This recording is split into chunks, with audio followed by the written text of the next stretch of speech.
주님께서 여러분과 함께 루카가 전한 거룩한 복음입니다.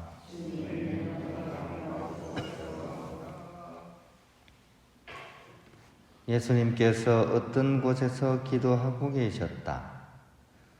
그분께서 기도를 마치시자 제자들 가운데 어떤 사람이 주님, 요한이 자기 제자들에게 가르쳐 준 것처럼 저희에게도 기도하는 것을 가르쳐 주십시오 하고 말하였다. 예수님께서 그들에게 이르셨다. 너희는 기도할 때 이렇게 하여라. 아버지의 이름을 거룩히 드러내시며 아버지의 나라가 오게 하소서. 날마다 저희에게 일용할 양식을 주시고 저희에게 잘못한 모든 일을 저희도 용서하오니 저희의 죄를 용서하시고 저희를 유혹에 빠지지 않게 하소서. 주님의 말씀입니다.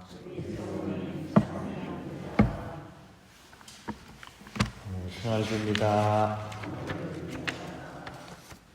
한때 이렇게 시리즈물로 꽤나 나왔었는데요. 나 홀로 집에라는 영화 아마 보신 분들이 있을 겁니다. 그죠? 우리 꼬맹이가 나와가지고 막 이렇게 악당들, 그죠? 집을 이렇게 침입하는 도둑들 골탕 먹이는 아주 재미있고 이렇게 기발한 그런 것들이 가득 찬 그런 영화입니다. 그 영화 속에 이제 꼬맹이가 케빈이라는 아이인데 케빈과 관련된 이야기 중에 롤러스케이터와 관련된 이야기가 있습니다. 그러니까 바퀴 달린 신발이죠, 그죠? 쭉 타고 애들 노는 거, 그죠? 이렇게 케빈이 선물을 받았어요. 롤러스케이트 선물을 받았는데 이 얼마나 좋았는지 그런데 이게 너무 좋으니까 아까워서 쓰지 못하는 거죠. 그래가지고 차마 타지는 못하고 상자 안에 넣어놓고 맨날 이렇게 상자만 들여다봤어요. 그러다가 이제 나중에 이제 한번 큰맘 먹고 한번 타보겠다고 상자를 열어서 롤러스케이트를 딱 신으려고 했더니만 그새 발이 커져가지고 신발이 작은 거예요. 그때 이제 케빈이 이제 하는 얘기가 그 얘기죠. 사용하지 않으면 소용이 없잖아요. 쓰지 않으면 소용이 없잖아요. 가만히 놔두면 똥 된다, 뭐 이런 얘기죠. 우리말로, 그죠? 가만히 놔뒀다가 똥 되는 게 있다, 뭐 이런 얘기죠. 그죠? 그런 것들이 있습니다.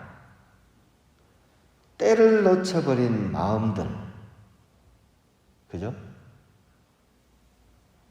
생각만 해온 그런 결심들, 이것도 그렇죠. 그죠? 다음으로 미뤄둔 약속들,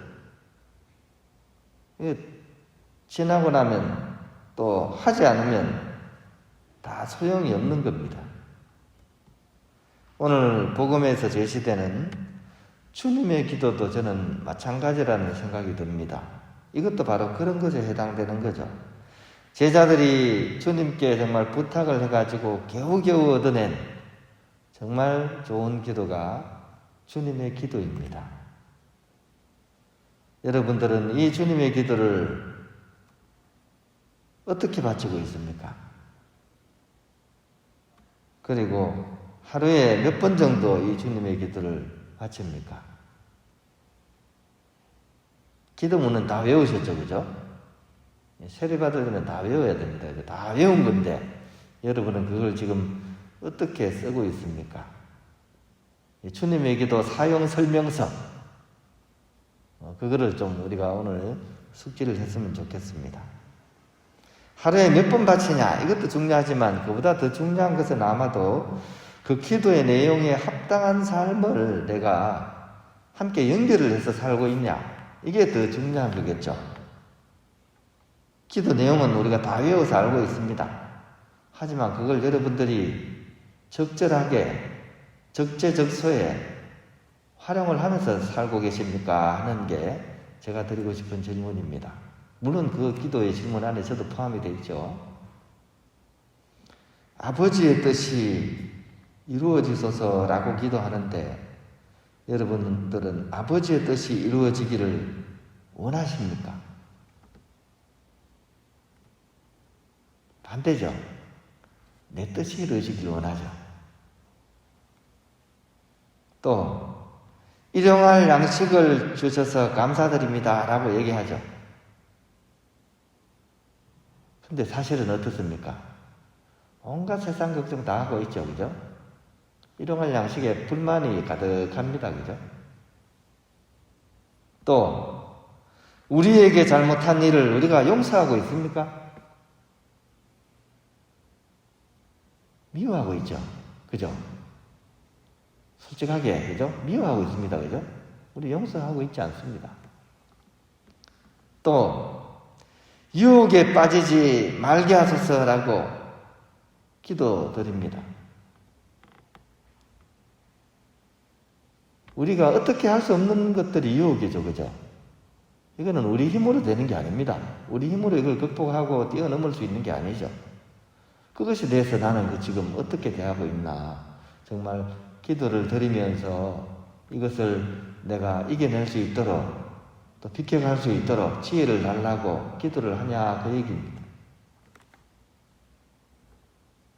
그리고 결정적으로 더 중요한 게 있습니다.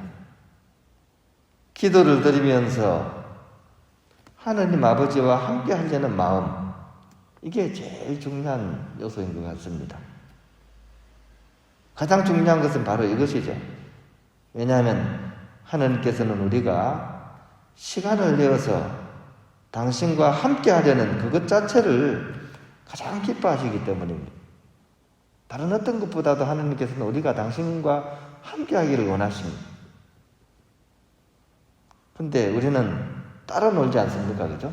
그분의 마음을 아예 생각도 안 하면서, 그죠? 그래서 우리는 사실 주님의 기도를 바칠 때는 순서를 다 반대로 해야 됩니다. 제일 먼저 그분의 마음을 헤아려야 됩니다. 우리와 함께 하고 싶어 하시는 그 아버지 하나님의 마음을 헤아리고, 그 다음에 이 기도문이 정말 내 삶과 연관에 대해서 성찰이 되어야 돼요. 그때 적재적소에 하루 중에. 그 다음에 충실히 부지런히 바치는 이런 방법. 순서를 제가 말씀드린 것과 반대로 이렇게 하셔서 이 주님의 기도를 우리가 바친다면 이 주님의 기도는 우리 삶을 이끌어가는 삶의 나침판이 되는 기도라는 사실 우리가 알게 될 것입니다. 기도는 오아시스 없는 사막을 가로지르는 것이라는 얘기가 있습니다.